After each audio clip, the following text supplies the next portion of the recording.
You have already learnt that metals conduct electricity. This can be detected by putting the metal in a circuit with a dry cell and a small filament bulb. You also know that non-metals do not conduct electricity. In this lesson, we'll investigate what happens when electric current is passed through various liquids. To see what happens when electricity passes through a liquid, we first need a good detector. Here are 3 different detectors. A filament bulb contains a coiled tungsten wire. When electric current passes through this filament, it gets heated. The heated filament turns red and the bulb glows.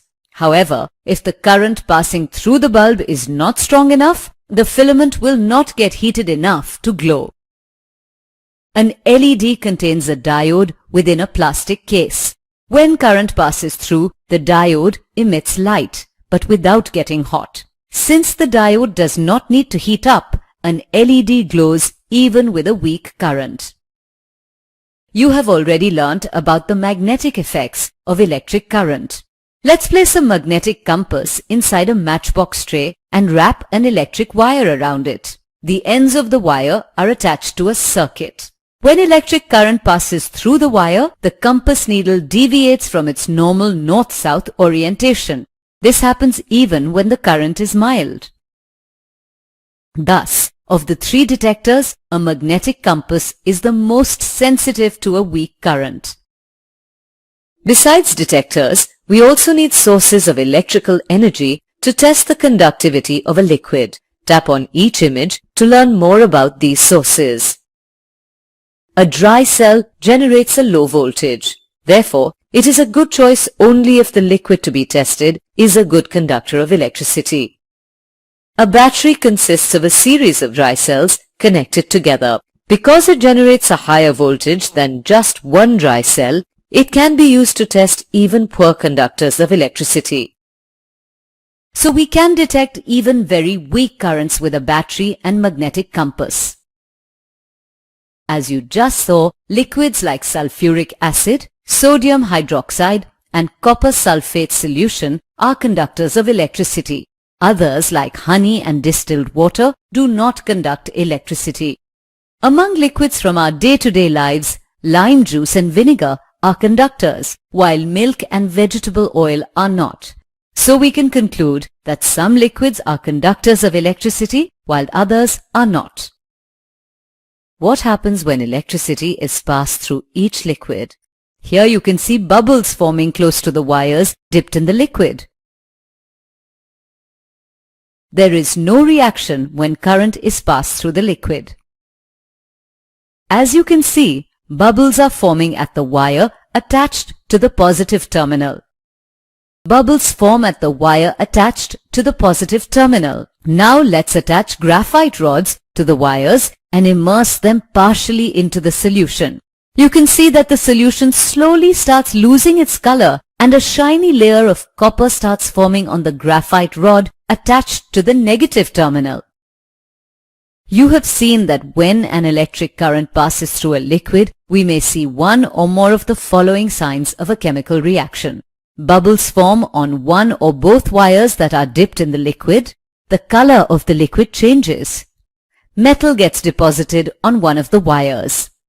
When an electric current passes through a solution, a chemical reaction called electrolysis takes place. Now, let's find out more about liquids that conduct electricity. The table shows that among liquids, only acids, bases or salt solutions conduct electricity. When these liquids are connected to a source of electric current, chemical reactions begin and electric current flows through them.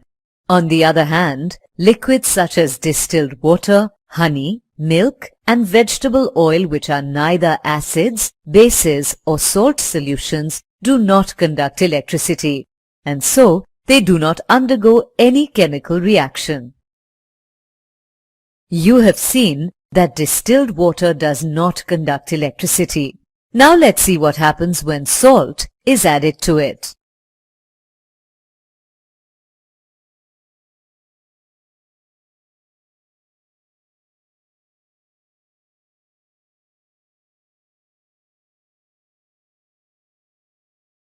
the deflection of the magnetic compass increased as more salt was added to the distilled water.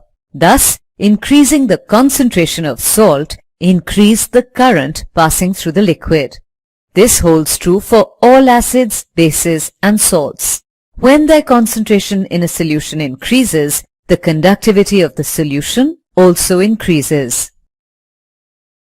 Now, let's repeat this experiment with tap water. As you can see, there is a weak deflection of the compass needle. This indicates that tap water is a conductor of electricity.